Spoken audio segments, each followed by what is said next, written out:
Hello everyone, this is Serious Trivia. Welcome back to another episode of our Let's Talk Lore, The Last Tyrant. Today we'll be covering episode 9, The Grand Master. So in our last episode, we talked about Dong Zhuo's fight with the Guangdong coalition and the fact that he was beaten back by Sun Jian and forced to retreat himself to Chang'an after he sent the emperor and the court to Chang'an a bit earlier.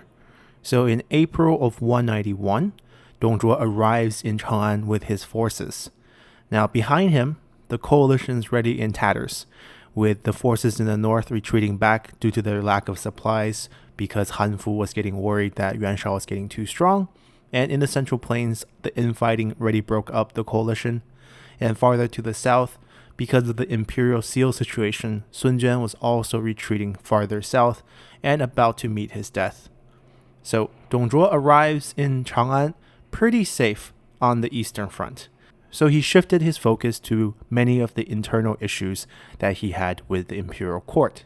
And greeting Dong Zhuo into the city was a familiar face in Huang Fusong. So we haven't talked about Huang Fusong in a while, so let's recap what he has been doing this whole time. The last time we covered him in the series, both he and Dong Zhuo were out west dealing with the Liang Rebellion, before Dong Zhuo was summoned back to the capital to be given a job in the Bin province to kind of take away Dong Zhuo's forces, as Emperor Liu Hong was getting a little nervous about keeping these warlords in the west. So Huang Fusong stayed behind with 30,000 men actually to continue to take care of the rebellion inside the Liang province. And by the time Dong Zhuo took power, Dong Zhuo was a bit worried that Huang Fusong with this force out west could rally with the Guangdong coalition and sandwich him in between. So utilizing the fact that he was the regent, more or less, with the control of the child emperor, he sent out an imperial edict to Huang Fusong, asking him to come back to the capital for a promotion. And when Huang Fusong received this edict, he debated for a while whether to obey it or not. There were many around him who asked him to rebel and rally in the same cause as the Guangdong coalition against Dong Zhuo. But in the end, being a loyalist to the Han, he couldn't really convince himself to raise blade against the emperor's edict. So he disbanded his men to local authorities and rode back to the capital alone, where he was imprisoned right away. Dong Zhuo wanted him killed, but luckily Huang Fusong's son, who had a good relationship with Dong Zhuo from Dong Zhuo's time out west, went to Dong Zhuo's house and pleaded with Dong Zhuo to spare his father. And Dong Zhuo relented as he released Huang Fusong and gave him a regular desk job in the government. And when he sent the court and the emperor out west as the Guangdong coalition were forming and attacking the capital, Huang Fusong went along with the emperor to Chang'an. So when Dong Zhuo is arriving into Chang'an himself, he wanted to show his dominance and wanted to embarrass Huang Fusong a little bit, even though he spared his life. So he forced Huang Fusong to bow down and wait for his forces to arrive, and then have Huang Fusong walk his horse into the city. This is mainly because Huang Fusong, showed him up in terms of military command many times in the past, during the Yellow Turban Rebellion, during the Liang Rebellion. We covered many of this during our Fall of the Han series, as well as this series. So Dong Zhuo is just getting his little payback as he wanted to belittle Huang Fusong a little bit. But more importantly for Dong Zhuo, he needed to establish dominance in court. So he very quickly summoned most of his clan members and give them very high military positions. His younger brother Dong Min was given the general of the left, and his nephew Dong Huang was given the general of the center. Dong Huang was the son of Dong Zhuo's now deceased older brother, and many other members of the Dong clan were given court positions throughout the government so that Dong Zhuo and his clan had full control of the court. And in terms of the civil servants, the ones who have no military command, Dong Zhuo had to rely on two advisors in Wang Yun and Cai Yong.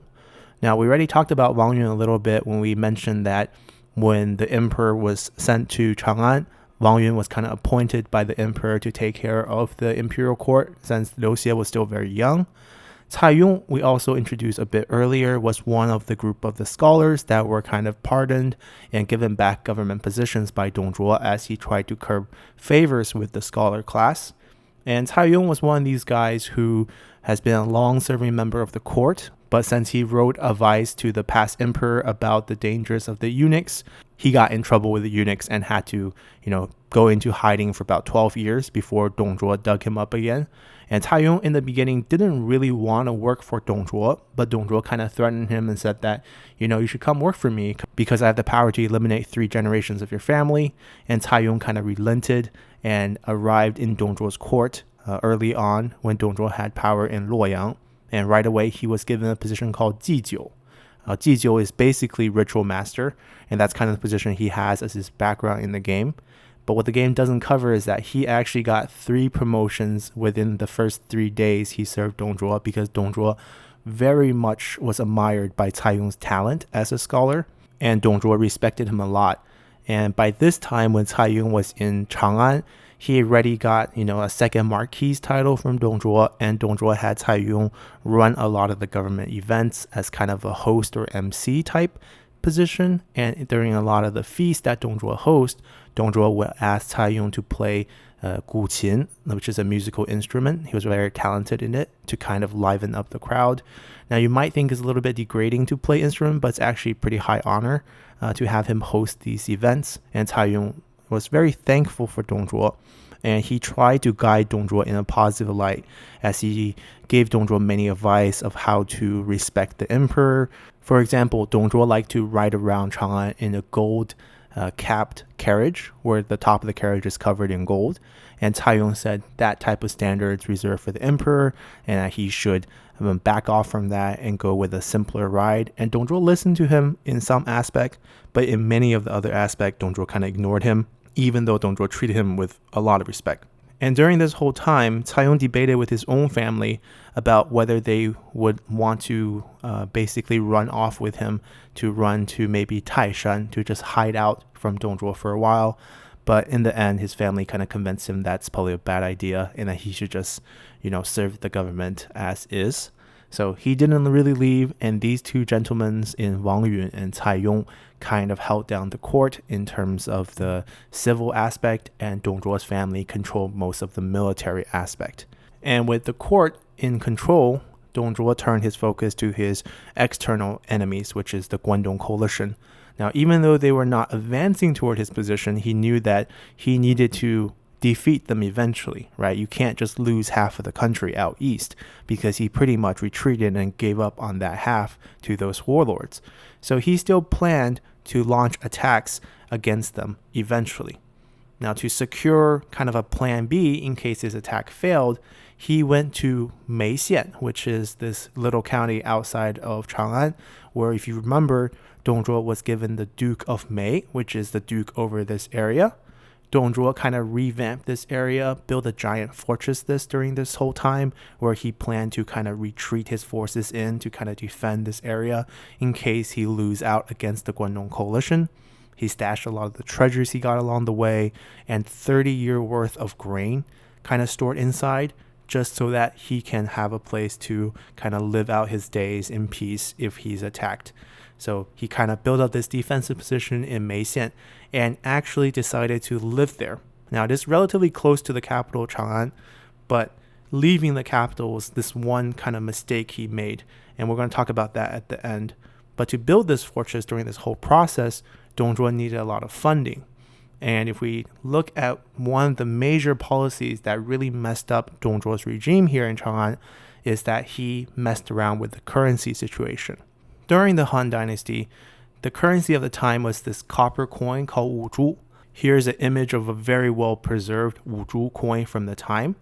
These coins have a little square slits in the middle. It's so you can string the coin together. So you might have a huge string of, a bunch of these coins, kind of like a big key ring where you string all the keys together, but instead you'll string all your coin together, and they can just, hang off the side of you, and you bring it as kind of your wallet. Now, Dong Zhuo needed money to build his fortresses, so in the game you have this event called melting down the bronze statues. Now, if you play the game as Dong Zhuo or some of the other factions, you might get this event triggered early on. And this was a historical event where Dong Zhuo took a lot of these old bronze statues that were built during the Warring State period or during the Han Dynasty, and he just melted them down, made copper, and minted his own coin to kind of increase his wealth.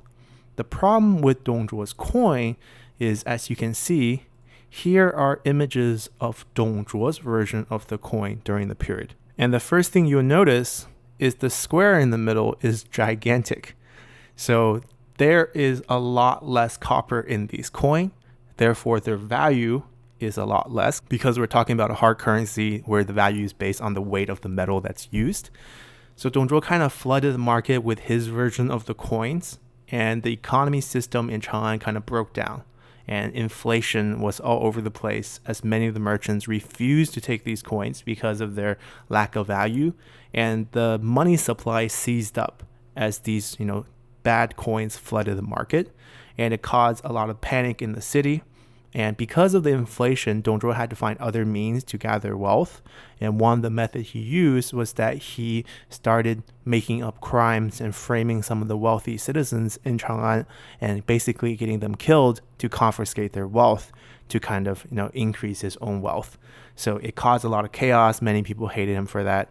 And by the time that his fortress is complete and he was moving to the May County, when he was leaving, he kind of wanted to show dominance once again to the court, to tell them to not get any ideas when he's away. So he hosted a giant banquet with all the imperial court members attending. And during this banquet, he sent out 100 prisoners of war that he captured from the north before the retreat, and had them slaughtered in various methods during the banquet to kind of put the fear in the court. Well, he kind of enjoyed himself during this feast. And we have that in-game event as well, where you get to choose how to host this banquet, where you can flog the prisoners, torture them, release them, or ignore them. And that's kind of whereabouts why we have this banquet event in the game. And after this banquet, he rode off to the May County, where he would run most of the government affairs, while people like Wang Yun ran most of them inside Chang'an with the court. And that distance is going to create this opportunity that we're going to see play out in the final episode of our series as we come back in 2 days to wrap up the series with Dong Zhuo's death in our grand finale episode in episode 10. So I hope you guys enjoyed this episode and enjoy the series, and see you guys next time. Bye!